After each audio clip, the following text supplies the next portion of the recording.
good morning. Welcome back to the second hour of LoveBabz, LoveTalk. I am delighted because I'm going to be talking to Daryl Roth, who is an award-winning producer. Let me tell you, she's got, 13 Tonys? She holds the singular distinction of producing 7 Pulitzer Prize-winning plays. And if that's not enough, she is a trustee of the John F. Kennedy Center for Performing Arts and Lincoln Center Theater, and she's inducted into the Theater Hall of Fame. Welcome, Ms. Roth. How are you? Thank you, Daryl. Please. Listen, you got this big old life and all this experience and all these wonderful plays under your belt. What are you up to these days? That's such a good question because I'm sort of at the point of deciding my priorities, honestly. I kind of am like a kid in a candy store when it comes to producing plays and musicals that I like. And I guess after the pandemic and the years that we've all sat down thinking about what's important to us, I have decided to try to be more selective in a way. So the things I'm working on, which I'm very excited about, The Life of Pi, which is, of course, based on the beautiful book and movie, which is in London now, is coming to the United States. It will have its developmental put-together production at ART in Cambridge, and then we will be bringing it to Broadway in March. So that's very exciting. It's a gorgeous story of hope and survival, which seems very pertinent, to say the least. Yes. So The Life of Pi. And that's one thing. And then I'm very excited, actually, and looking forward to developing a new play with the amazing Delia Ephron. Years ago. Is she related to Nora Ephron? Yes, Delia is Nora's sister, and Nora, may she rest in peace. Together we did Love, Loss, and What I Wore for many years together. And Delia has written a book about health and romance experience that she's just been through. And it's so gorgeous that she decided she would love to adapt it as a play, which is what we're doing. So that's something exciting, I have to say. I know that story. Yes. I know that story of her. Did you read it in the paper? Yes, I know the story. And then I think I saw her on CBS Morning News talking about this. How she was sick, she fell in love, met this guy, fell in love, and it was just a crazy story. I'm so glad you know of it, because when she explained the whole situation to me, before she wrote the book, I said, Delia, you've got to write this book. I mean, first of all, for those of us of a certain age, to fall so madly in love and have romance, that alone is a beautiful story to share. But that, coupled with the fact that you were truly at death's door, and that this love, I think, really helped you come through, of course, with the help of every great doctor in New York City. But, it was a combination of hopefulness and never giving up on life and love that makes it such a beautiful story. So she's working on the adaptation of her own book to a play, and I'm thrilled to be producing that when the time is right. So that's thrilling. And in the future, there is a very exciting new musical that's being developed as we speak, based on Nancy Drew, which I think is, a series of books that many of us grew up on and loved. And she was such a plucky gal, it's truly today a story of female empowerment, which is what it was in the days that it started its series. And so we're just working on that. So that's kind of exciting. And then I've ventured a little bit into adapting some of the things I've produced for stage for film. And there was this beautiful small play, a one-man play called The Absolute Brightness of Leonard Pelkey. And it's about, as many of the things I'm interested in, it's about gender and being true to oneself and, finding your brightness wherever that may be. And so we're making a movie of that. And that's kind of fun. So I think those are the highlights for the moment that I would share. So now do you spend any time going back thinking about how you got started and lessons learned? Do you do any of that kind of self-reflection? I do, because I'm grateful that my career has been so fulfilling for me. I didn't start producing until I was in my 40s. And I talk to young people about the fact that no matter where you start, it's the beginning. And so whether you're young or whether you're older or whether you're in the middle, being able to really find what it is that fills you, the passion that keeps you going every day and keeps you excited about life, is something that you have to go for no matter when it is in the cycle of life. So I think about that a lot because, I'm older now and I've been working in theater for 38 years, which is a long time. And I find that reflecting is encouraging. People come into my office and they're surrounded by so much stuff. I have pictures and posters and every piece of memorabilia from everything I've done. And I think that some people walk in and say, oh my God, I think she's sort of on the brink of being a hoarder. I say, although they do love looking at everything, but I say, you know what? It encourages me. So being able to look back and keep going forward, I think is why I surround myself with, the things that have filled my life, honestly. So now, what do you think of the American theater? It's changing, it's evolving. The pandemic has showed us, raised some issues around people of color not being centered or historically not being centered. Like, what do you think of where we are in the American theater, and what are your thoughts on where it might go? Well, I think we're definitely in a good place as opposed to where we were. Do I think we have miles and miles to go? Yes, I do. But I feel that this season and coming out of the pandemic has really inspired all of us to be much more inclusive, to be much more aware of the voices that need to be heard and that perhaps have not been given the platform, the stage, literally, to be heard.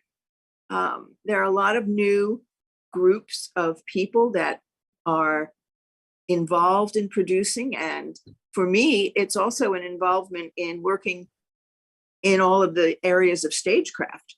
It's, kind of opening up that pathway for people who have not heretofore been invited into the workplace of being, designers and stage crew and working in press, working in publicity. I mean, there's so many areas of theater that offer wonderful career opportunities that are more than what people usually think as, being on stage or being a director or being a producer, and certainly all that's wonderful, but there's a lot behind the scenes. And I think we have to really open the doors, kick them open for people who have not heretofore really felt as welcome. So that's a good thing.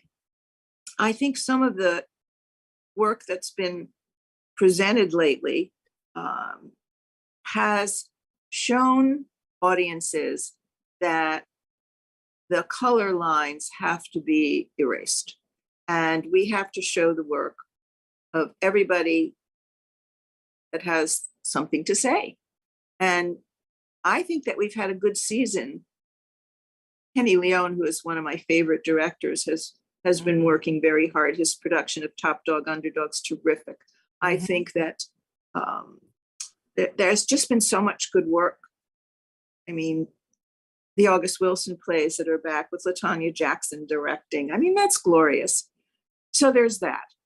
I personally have always been waving the baton for more women to come into the field because, I mean, if I go back to your question about looking back and reflection, when I started producing, I was one of the very few women at the table. And so it's been my wish and my vision and my passion actually to bring more women in. I think now there are lots more women producers, lots more young women coming into the field. There's some things that have to work better for the people that are, trying hard to find their place at the table. But I'm optimistic. I'm cautiously optimistic. I think the world is changing in general, and theater has always been a place to reflect society, right? Mhm. I've tried to choose plays that do that, that put things on stage for people to think about and to hold a mirror up to ourselves in order to make us better, at least point out some problems and say, let's talk about this. Let's look at how we can make this a better situation. So I've always been very issue driven, if that's a term, in the work that I choose. Kinky Boots, for example, on the outside, it seems like a lot of glitter and glam and great fun. It's really an important tale about being true to yourself, accepting others. And the message of that is, glorious. Or The Normal Heart, which I did the revival of because I felt it was very important to have the younger gay community understand whose shoulders they stood on and what was going on in the day of the AIDS crisis. So that was great. And it got a lot of people activated, which I do love. When we did the play Wit, it wasn't the most cheerful subject. It was about a brilliant professor dying of ovarian cancer. Let's start with that. But it made such a difference in the world. We did something called Talkback Tuesdays, which was one of the first talkbacks on plays many years ago, I'm talking about. And we had a lot of medical professionals come and caregivers come and see this play. And they talked so honestly and so candidly. One night we had a doctor in the audience who said, it would really be great if you could come to our hospital and do a couple of scenes from the show. And we thought that was a great idea. And we did that. And as a result of that, so many years ago, there is a course that is taught in medical schools now, which is about compassion, ethical compassion. And I feel like we made that happen in a funny way, So what can I say? I think theater is a wonderful way to engage people, to entertain people, to educate people, but to also inspire people to activism and to make change, which is what I think I love the most about theater. That as a producer, I have the great gift of being able to be in a position to choose things that can help in some way change minds and do all those things that I mentioned. I don't know, it feels like a great responsibility and also a great honor. So when you're picking a play or when plays come across your desk, and I'm sure a gazillion come across your desk, what's the process? How do you decide? How do you know, what will be good or what won't be good? And do you trust is that instinct, your gut, your intuition? How do you make these decisions?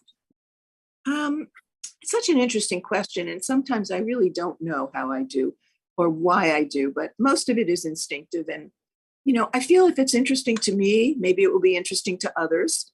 I think about areas that I want to focus on. My wheelhouse apparently to others is very eclectic, but to me, it's really quite focused on certain areas. I'm very interested in plays about gender. My son is gay, and from early on, I wanted to be able to sort of, help his life. I wanted to expose people to plays about gender. So that's important to me. It's very important to me to do plays that have strong women at the core. Wit, we mentioned. Proof, which was a wonderful play. Oh, yes. A young woman who solved this math proof and nobody believed that she could or did. That was a beacon. All of the Edward Albee plays, for me, are just amazing. I think he writes women characters better than most. And of course, doing Paula Vogel's work in Decent and How I Learned to Drive. So stories about women, stories about gender, stories about my own Jewish heritage are important to me. And, family dynamics, basically. I think of August Osage County for a really good example. I those are the pockets that I'm looking at mostly, I would say. Mhm. How do I choose? Sometimes the choices are based on what else is going on in my life. Can I do this? Is there a place I can develop a new play? And sometimes I join other producers who already have done the development of something, and I want to, kind of jump on the train because I love the idea, I love the work, and I don't have to carry the load all by myself. So that's good too. There are lots of ways you can be a producer. You can, as an independent commercial producer, which is what I am, I can work in partnership with nonprofit theaters and start work and then move it on to the commercial life. I can work with other producers, or I can just develop my own work. So all three of those avenues are ways that I produce. But I guess the simple answer to your question is yes, it's my instinct and my gut, and being kind of true to what it is that I want to be responsible for putting out there in the world. Well, I would be remiss if I didn't bring up the fact that from what I understand, you supported Elder Play Project here at the Long Wharf Theater through Theater Forward back in 2016, 2017. I'm on the board of Long Wharf Theater, so let me just say that because I love theater. I go to theater all over the place. And I don't know if you know that we have moved toward an itinerant model that the whole country is sort of looking at, because theater is changing, and we are moving out of that hallowed sacred space of Sergeant Drive, Long Wharf over there on the canal docks. And so we are creating an itinerant model. We are going to do theater. The New Haven will be the stage for the Long Wharf Theater and all its spaces. And it's exciting. That's scary. Very exciting. Well, I have a Yale graduate granddaughter who is a Yay! theater performance gal. So I know there are some really interesting spaces around New Haven because she's performed in some of them. Well, the history of Long Wharf Theater was to bring theater to places where theater didn't exist. And so here we are in 2022, going back to our roots. I love that's happening, because sometimes, and here's an example of where I think the pandemic was actually helpful in life, and that between the Zooming and us bringing things to people, right? We got more people engaged. And so this is what you're doing, obviously, is in person, and that's the best of it all. But it is true that sometimes we have to bring the mountain to Mohammed. So I'm all for that. Paula Vogel has started something called Bard at the Gate, which came out of the pandemic. She is doing, readings of new plays on Zoom, because when we did that during the pandemic, we found that more and more people subscribed and were engaged. So that's something that is a remnant in a good way. So do you think about the future of theater? Do you think about the production content moving forward? Do you think about, all the ways in which theater can grow outside of theaters? I mean, do you have opportunity to do that kind of thinking? Do you mean venue-wise? Venue-wise and content-wise and community-wise.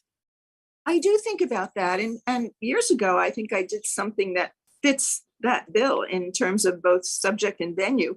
I don't know if you remember, years ago, there was something called Della Guarda. And then after that, Terza Bruta. And that was an exciting chapter for me personally, because I had this theater space downtown in Manhattan on 15th Street, and it was in its previous life an old bank. So it can be very flexible space. And when I first took over the space, I was approached by a young producer about this performance piece, I guess I'll call it, called Della Guarda, which was a combination of storytelling and acrobatics and flying and no words, just music and feeling and emotion. And you would stand 500 people would stand and look up, and it happened around your heads. I mean, it was performance art at its finest. And that lasted, believe it or not, for 9 years in the space. And then they came back with I like to call it the cousin, which was called Ferzabuta. Point I'm making is that it's very non-traditional theater in a venue that is not a traditional theater. And it was very exciting. Very exciting. I like doing things like that. Sometimes they're cost prohibitive, finding spaces. But since doing that, a lot of people come to us and say, can you help us find an interesting venue? Or would you be interested in this, very off the wall piece of theater? And sometimes I'm interested, and sometimes it's too crazy for me, or I'm focusing on something else. But I like non-traditional theater. I think it engages people that might not necessarily come to theater. And yet after they've seen something or experienced something, I say, let me try something else now. Let me expand my own horizons. So I love the idea of, thinking outside the box, literally. Now, do you have much opportunity to go to theater? Do you get to see everything on Broadway? I try to see a lot of things and off Broadway, which I really love. And I don't travel all that much, but when I go to London, I try to, have a really wonderful, pack in as many shows as I can kind of vacation. Yes, I try to see a lot. I try to support the nonprofit theaters in the city, especially. So I will, I've been on the board of Lincoln Center Theater for a number of years. I love the work they do, and MCC and MTC and Atlantic and Primary Stages. The good work is starting, I like to say, like a tree in its roots, right? The good work starts at the root of the nonprofit world. And then if it can grow and become a piece of commercial theater, great. And sometimes it doesn't. And that's great too, as long as it's being born and it's being put out in the world, that's all good. So let's go back to talk to me about being the only woman in the room for a very long time, and the responsibility, or maybe not the responsibility, of opening the door for other women. And do you feel that that's part of your charge? Yes, I would say that in the beginning, I wasn't the only woman. Of course, Liz McCann, who was my partner on all the Edward Albee plays, and Nell Nugent, there were some women really, ahead of me even. But when I started producing, there were 3 or 4 of us. I think it is our responsibility, yes. And I think that passing the baton is all part of what mentoring is about. And so I have done that through the years. Not necessarily someone, living in my office, but conversations with women, on a regular basis, helping encourage them, sharing scripts. I see so many more women now that are willing to take the charge, so I feel good about that. I think it was hard for me in the beginning, and I don't see young women having those same challenges now, but I think it's generational, honestly. For example, I didn't come up through the ranks of theater. I had not worked as a general manager. I had not worked in another theater job. When I started producing, it was kind of like the Nike commercial. I just did it and felt some kind of weird confidence that I could. But I was looked at by other people in the business as a dilettante because I hadn't, had the training or the experience. But I had the passion. I had hopefully good taste in what I was choosing to do. And I was choosing plays that other people weren't so excited about because they were extremely challenging. And so I sort of found my aisle to go down, and that was helpful. I think the other thing that's changed, and this is another generational thing, I believe, it was very hard for me to ask for money, to ask other people for money. Because in my day, you didn't talk about money, especially if you were a woman. I mean, you'd be at the dinner table and money was not a conversation necessarily. And so asking other people for money, which of course is a big part of being a producer, was very hard for me. Very hard. I sort of had to put on a mask and pretend I was playing a role when I would ask people for money, and it made it easier. young women don't have that problem, it seems to me right now. That's a whole different, that's a whole different thing. And the other part of the difference that I see is that young women are much more entrepreneurial now than I think in my day. And I love that. I love that. We have to find our own confidence. When I was starting, I had to shut out a lot of negative noise of people that, did not encourage me. Nobody was rooting for me. I did not feel that. Now, I think people are rooting for people. And I think it's especially women for women, bringing women into the fold and encouraging women, to find those projects with other women that they can work with. Seems to be that that's really been a great giant step forward from the time that I started. And I saw the evolution. I don't mean to say, from 1988 to now, things have changed along the way. The journey's been very encouraging, I will say. So have you thought about your memoirs? Have you thought about putting down on paper the story of your life or some of the story of your life? No, actually, I hope. And no one has came to you and said, hey, Daryl, let's do this. It's funny. One or two people did, and I don't think it's what I want to do. I want the work that I produce to sort of be my memoir. Mm-hmm. I think I really feel perhaps my legacy is best described by the work that I've done. I would say that. I'm not much into writing books. I'm into reading books, but not writing books. What are you reading these days? What's on your nightstand? On my nightstand. Let's see. Excuse me. I'm rereading Amor Taub's Rules of Civility. I realized because we're trying to make, I forgot to mention this, there's something for the future. Gentleman from Moscow. That's going to be a play. And that's, I think, one of his wonderful works. I'm reading that. And I'm catching up on some plays. Charles Bush, whose work I've produced over the years, has a new play. And that's on my nightstand. In fact, I hope to get to that later today, honestly.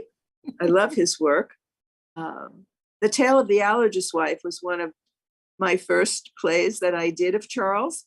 And in fact, we're trying to make that into a movie. It's been a long process, but we might be getting closer. I love Charles's work. He's so brave and he's so great. And, he really is a free spirit and has been true to himself all these years. So catching up on plays, I would say. So I know you what brings you to New Haven is you're going to be in conversation with three other women in producing from the page to the stage at the Schwartzman Center tomorrow. And it'll be three very different women talking about your lives and producing. Zibby Owens, who is a memoirist and essayist and author and entrepreneur, and Camila Forbes, who is producer at the Apollo Theater. So y'all are three very different women, but all producing women. I think that's a lovely mix of women. Do you know any of them anyway? I do know Zibby. Zibby is a wonderful young woman. I'm a friend of her mom's, which is how I know Zibby outside of her wonderful, exciting career. And I met Camilla, but I don't know her as well as I would like to. So we've all met one another. And I think it'll be a lively discussion. I do. And it's good that we're all from different areas, so it will bring, I think, a lively conversation for those that come. So before we wrap up our conversation, Daryl, tell me what is the one thing that you haven't done that you want to do, that there's something out there that it's just out of reach and you're like, you know what, I think this might be the time to reach for it.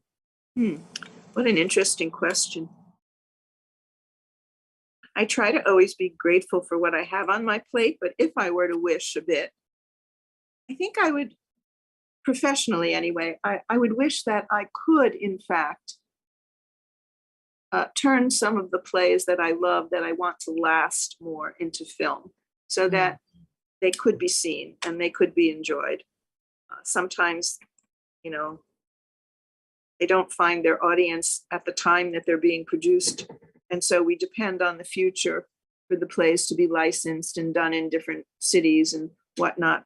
But I kind of feel that if some of them were really captured on film, they would truly last. So I'd like to do that. I'd like to do that. And I guess the other thing on my wish list is that I continue finding good projects to produce until I can't. That's really my big wish, because I do love theater. I love live theater. I think there's nothing like it. And the engagement in the community that, you know, that comes out of that is something that we can all be very proud of and grateful for, I think. Well, you have added such vibrancy and richness to the American theater that is unmatched. And I'm so glad I had opportunity to talk to you today. You're so sweet to say that, and thank you. I am too. Well, let's continue our new friendship. And I absolutely will. I'm excited about the Long Wharf whole thing. That's news to me, and I'm really very happy that's happening. That's exactly what we need to have happen. Bring theater to the people. Yes, we're doing it. It's a brave new world. Good for you. Good for doing it. So right. Thank you so much. And Thank yes, you. I definitely would love to stay in touch with you, because I think this is an ongoing conversation. I'd love it too. Okay, that's a deal. All right. So Thanks. Take good care. Happy holidays. A good Thanksgiving. Yep, and stay healthy and stay happy. On we go, right? All right. Enjoy your conversation tomorrow, and we'll connect soon. All right. Stay in touch.